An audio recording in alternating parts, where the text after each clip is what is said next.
नमस्कार दोस्तों, आज बात करेंगे एमपीपीएससी 2021 के नोटिफिकेशन की। ये आ चुका है, यानी कुल मिला के एमपीपीएससी ने जो अपने दो तीन नोटिफिकेशन, दो तीन कैलेंडर जारी किए थे, उसके बाद फाइनली अब इस कैलेंडर के अकॉर्डिंग वो काम करने लगे हैं। यानी अब उम्मीद है कि वर्ष 2019 के मेंस का एग्ज़ाम का रिजल्ट भी आ जाएगा और 2020 का जो प्रारंभिक परीक्षा हुई है उसका रिजल्ट भी आएगा। तो ये आपके लिए एक बहुत ज़्यादा मोटिवेशनल, प्रेरणादास्पद चीज़ है और इसे समझना, इससे मोटिवेशन होना, लेना आवश्यक है। सबसे पहली चीज़ तो मेरा सजेशन है कि ये जो ऐड आया है इसे कम से कम 2 से 3 बार पढ़िएगा, बहुत विस्तार से। इसके जो रूल रेगुलेशन, नियम कायदे वगैरह हैं उन्हें समझने की कोशिश करिए। अगर इसमें कोई नया चेंज हुए हैं, नई चीज़ें ऐड हुई हैं तो उसे भी समझने की कोशिश करिए। परीक्षा की जो एग्ज़ाम डेट है, प्रारंभिक परीक्षा की एग्ज़ाम डेट है, वो है 24 अप्रैल।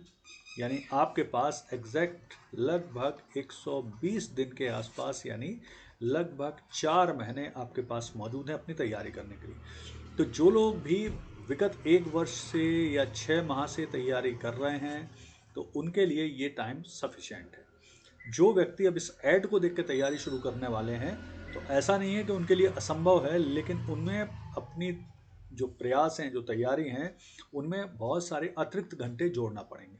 औसत रूप से जो भी 6 से 8 घंटे तैयारी करते हैं, अब उन्हें, अगर जो ऐड के बाद तैयारी शुरू करने वाले हैं, उन्हें एटलीस्ट 10 आवर पर डे तैयारी करना पड़ेगी। वो भी पूरी तरह से प्री सेंट्रिक, प्री फोकस तैयारी करना पड़ेगी, जो ऐड देखने के बाद करने वाले हैं। ठीक है, चलिए अब इसमें हम कुछ बेसिक चीज़ें समझ लेते हैं। सबसे पहली इंपॉर्टेंट चीज़ है आयु की गणना, एज की।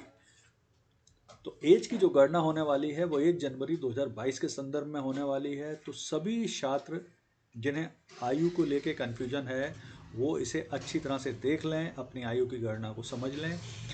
और जो आयु गणना है, आयु गणना में भी ध्यान रखिए कि 21 वर्ष से लेके और 40 वर्ष के बीच में ये डेट है। लेकिन इसमें भी जो वर्दीधारी पोस्ट हैं उनके लिए गणना सिर्फ 33 वर्ष तक है, 21 से 33 वर्ष तक वर्दीधारी पोस्ट के लिए। तो इस अंतर को भी समझ लें। बाकी अपनी कैटेगरी के हिसाब से, क्लास के हिसाब से जो छूट वगैरह मिली हुई उसे भी देख के समझने की कोशिश करें।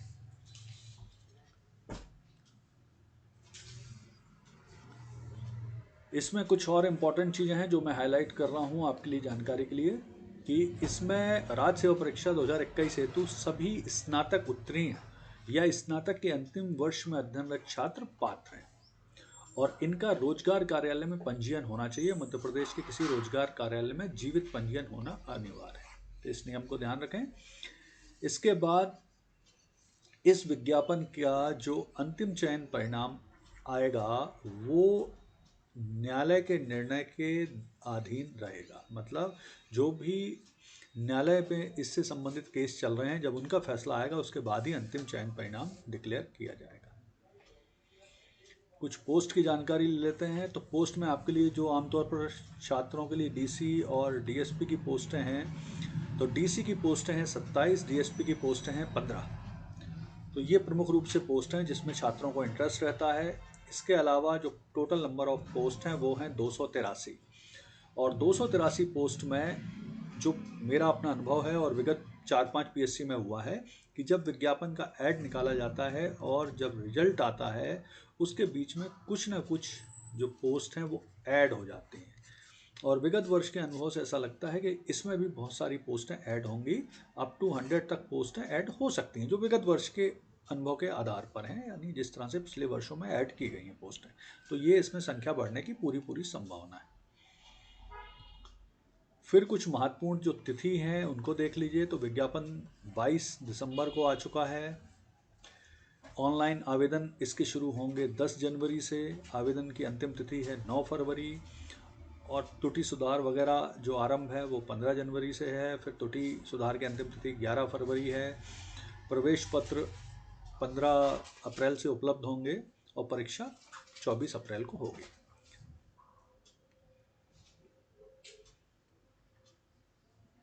फिर कुछ इम्पॉर्टेंट चीज़ें हैं जिनको ध्यान रखने की आवश्यकता है।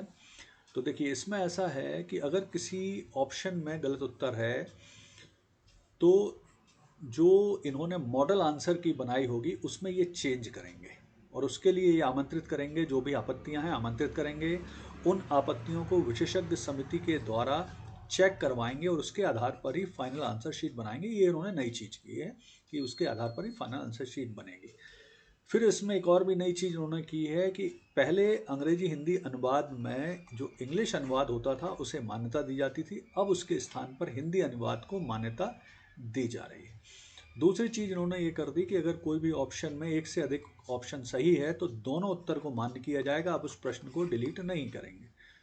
ठीक है, तो ये सब कुछ चीज़ें हैं जो बेसिक आप ध्यान रखिए।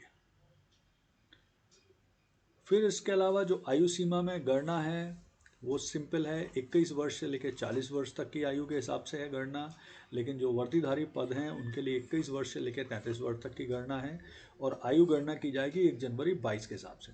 तो हर अभ्यर्थी जिसको थोड़ा भी अपनी आयु को लेकर डाउट हो वो अपना पूरी तरह से आयु की गणना कर लें। इसके लिए नेट पर बहुत सारे एज कैलकुलेटर मौजूद हैं, उनके सहायता से गणना करें और साथ में वर्दीधारी पोस्ट के लिए जो शारीरिक मानदंड हैं उन्हें भी चेक कर लें अच्छी तरह से। चलिए, अब मैं आपके लिए ये इसमें शुल्क वगैरह है, तो शुल्क है जनरल अभ्यर्थियों के लिए और मध्य प्रदेश के बाहर के अभ्यर्थियों के लिए 500 रुपये, और मध्य प्रदेश के जो अनुसूचित जाति जनजाति ओबीसी वगैरह हैं, दिव्यांगजन अन्य लोग हैं, उनके लिए 250 रुपये है। तो ये कुछ बेसिक चीज़ें हैं जो आपको जानना है, लेकिन बार बार मेरा एक आपसे सजेशन है, आपको कहना है कि आप कम से कम विज्ञापन को 2 से 3 बार पढ़ के अच्छी तरह से समझ लीजिएगा। अब जल्दी से मैं आपको प्रारंभिक परीक्षा की तैयारी में विगत 5 वर्ष के एक्चुअल क्वेश्चन विभिन्न जो टॉपिकों से आए हैं उनको भी बता देता हूं, तो आपके लिए ये तैयारी में हेल्पफुल रहेंगे। तो मध्य प्रदेश पीएससी में विगत 5 वर्षों में जो प्रश्न आए हैं विभिन्न टॉपिकों से उनको हम देख लेते हैं। तो ये जो प्रश्न आए हैं इसमें सर्वाधिक जो प्रश्न है, सबसे ज़्यादा जो प्रश्नों की संख्या रही है वो रही है मध्य प्रदेश सामान्य अध्ययन से, यानी एमपीजीके से। विगत 5 वर्षों में एमपीजीके से 18, 10, 30, 30 और 33 यानी लगभग 20 प्रश्न के एवरेज से प्रश्न पूछे गए हैं। और इस मध्य प्रदेश सामान्य अध्ययन के प्रश्नों में साथ में शामिल हैं मध्य प्रदेश के करंट अफेयर और स्पोर्ट्स के भी प्रश्न। दूसरा इंपॉर्टेंट टॉपिक है भारतीय इतिहास। भारतीय इतिहास प्राचीन, मध्यकालीन और आधुनिक में विभक्त है। इससे प्रश्नों की संख्या है 6, 15, 7, 10, 10 यानी लगभग 8 प्रश्न का एवरेज यहाँ भी है। और इसमें भी प्राचीन, मध्यकालीन और आधुनिक भारतीय इतिहास में से सर्वाधिक प्रश्न आधुनिक भारतीय इतिहास से पूछे जाते हैं। तीसरा टॉपिक है इंपॉर्टेंट, करंट अफेयर और स्पोर्ट्स यानी खेल। तो इससे प्रश्नों की संख्या है पिछले 5 वर्षों में 18, 29, 14, 8, 8 यानी औसत रूप से लगभग 10 क्वेश्चन इससे पूछे जाते हैं। और इसमें भी स्पोर्ट्स के प्रश्न भी शामिल होते हैं। 70-30 के रेशो से इसमें प्रश्न आते हैं। 70% प्रश्न आते हैं करंट अफेयर से, 30% प्रश्न लगभग स्पोर्ट्स से होते हैं। फिर नेक्स्ट प्रश्न है, नेक्स्ट टॉपिक है ज्योग्राफी। ज्योग्राफी से विगत 5 वर्षों में 13, 15, 7, 8, 12 यानी लगभग 8 से 10 प्रश्नों का औसत इसमें भी है। और इसमें ध्यान रखिए ये 2 पार्ट्स में विभक्त है ज्योग्राफी। एक है स्टैटिक ज्योग्राफी और एक है करंट ज्योग्राफी। स्टैटिक ज्योग्राफी मतलब जिस तरह के कि सबसे बड़ी नदी, छोटे पहाड़, पर्वत वगैरह, और इस करंट ज्योग्राफी मतलब कोई प्रश्न पूछा ही इसलिए जा रहा है कि वो विगत 1 वर्ष में ज्योग्राफी से जुड़ी हुई कोई घटना वहाँ हुई है, जैसे कोई ज्वालामुखी विस्फोट या किसी स्थान पर भूकंप वगैरह आया है, तो उस तरह से। फिर सामान्य विज्ञान। सामान्य विज्ञान के अंतर्गत ध्यान रखिए फिजिक्स, केमिस्ट्री और बायो ये तीनों टॉपिक आते हैं। और ये टॉपिक है सामान्य विज्ञान यानी जनरल साइंस। इसमें बहुत ज़्यादा सिद्धांत वगैरह नहीं पूछे जाते हैं, सामान्य विज्ञान होता है। और विगत 2 वर्षों से कोरोना वगैरह को देख के लग रहा है कि अब बायो के प्रश्नों की संख्या बढ़ेगी। तो इसके लिए आप मानव में होने वाले विभिन्न वायरस के रोग और जानवरों में होने वाले रोग और जो फसलों में होने वाले रोग हैं उनका एक चार्ट बना सकते हैं। विगत 5 वर्षों में 7, 3, 5, 9, 8 यानी लगभग 5 प्रश्न का औसत यहाँ भी आता है, तो ये आप तैयारी करेंगे। फिर भारतीय राज्यव्यवस्था यानी इंडियन पॉलिटी। 5 वर्षों में इससे आने वाले प्रश्न हैं 12, 11, 7, 8 और 11। और इसमें भी अगेन ध्यान रखिए स्टैटिक पॉलिटी और करंट पॉलिटी दोनों का 50-50 का औसत है। 50% क्वेश्चन स्टैटिक ज्योग्राफी से, 50% क्वेश्चन करंट पॉलिटी से आएंगे। नेक्स्ट टॉपिक है भारतीय अर्थव्यवस्था। इससे विगत 5 वर्षों में 4, 6, 2, 1, 5। मैं बहुत ज़्यादा कंफ्यूज रहता हूँ हर साल कि आखिर इंडियन इकोनॉमी इतनी इम्पोर्टेंट क्यों नहीं है मध्य प्रदेश पीएससी के लिए। क्योंकि यूपीएससी अन्य परीक्षाओं में इससे जुड़े हुए प्रश्नों की संख्या हमेशा ज़्यादा रहती है, पीएससी में इससे जुड़े प्रश्न कंपेरेटिवली कम है। लेकिन और इससे भी जुड़े हुए जो प्रश्न पूछे जाते हैं विभिन्न टॉपिकों में, वो हैं पंचवर्षीय योजना, भारतीय औद्योगिक नीति, प्रमुख अंतर्राष्ट्रीय आर्थिक संगठन, बजट, बजट शब्दावली, बैंक, बैंक शब्दावली, शेयर, शेयर शब्दावली, इन सब से जुड़े प्रश्न आमतौर पर पूछे जाते हैं। नेक्स्ट टॉपिक है आईटी, साइबर क्राइम और हैकिंग। तो ये एक इम्पॉर्टेंट टॉपिक है जिससे प्रश्नों की संख्या विगत 5 वर्षों में बढ़ती जा रही है और आगे भी आने वाले समय में इससे प्रश्न ज़्यादा पूछे जाएंगे। 5 वर्षों में 8, 7, 9, 11 और 8, यानी लगभग 5 प्रश्नों का एवरेज तो इससे है ही, और ये बढ़ेगी संख्या। नेक्स्ट टॉपिक है पर्यावरण और बायोडाइवर्सिटी, यानी पर्यावरण और जैव विविधता। इससे 5 वर्षों में प्रश्न आए हैं 6, 2, 1 और 2, मतलब लगभग 2 प्रश्नों का औसत है, और ये इससे भी प्रश्नों की संख्या बढ़ेगी।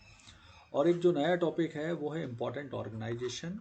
तो 10 ऑर्गेनाइजेशन है जो इम्पॉर्टेंट हैं। 2020 में पहली बार ये टॉपिक जोड़ा गया, तो 2020 में इससे 3 प्रश्न आए, यानी अगर हम 3 प्रश्न का औसत भी ले लें तो आपको ये जो 10 ऑर्गेनाइजेशन हैं जो इम्पॉर्टेंट ऑर्गेनाइजेशन प्रमुख आयोग जोड़े गए हैं, आप इनका एक बढ़िया सा चार्ट बना लीजिए जिसमें विभाग, उसकी स्थापना वर्ष, हेडक्वार्टर, उसके अध्यक्ष, अध्यक्ष के लिए योग्यताएं, अन्य सदस्यों के लिए योग्यताएं, कौन कौन सदस्य होते हैं, कौन मानद सदस्य होते हैं, और इनके कार्य, इनका बढ़िया सा एक चार्ट बना लें तो आपकी तैयारी में ये हेल्पफुल रहेगा।